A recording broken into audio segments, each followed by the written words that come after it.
Grand பேலஸில் free guide வந்து ஒருத்தர் வந்தால் அவள் வந்து இங்கிலீஷில் பேசுகிறேன்னு சொல்லி வந்தாள். பட் அவள் பேசுகிற இங்கிலீஷுமே நமக்கு ரொம்ப புரியலை. தாய் கலந்து ஒரு மாதிரி ஸ்டைலில் தான் பேசினா. கொஞ்சம் கொஞ்சம் புரிஞ்சுது.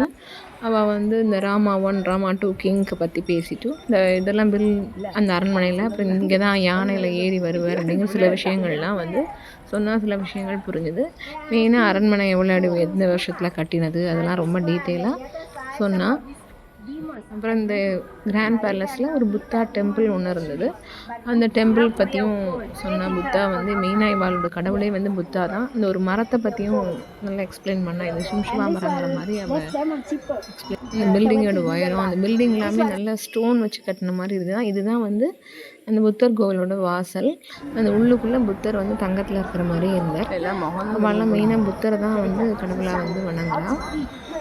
அந்த உப்பரிகை அதெல்லாமே வந்து அதை எக்ஸ்பிளைன் பண்ணி காமிச்சாங்க. இதில் வந்து ராணி இதில் இருந்து பாப்பா அப்படிங்கிற மாதிரிலாம் நிறைய எக்ஸ்பிளைன் பண்ணால் சில இது எங்களுக்கு புரிஞ்சு சிலது புரியலை. முஸ்லீம் தாய் பொண்ணு ரொம்ப கைண்டாக இருந்தால் அவள் கிங் மேலே ரொம்ப ஆசையாக இருந்தாவா.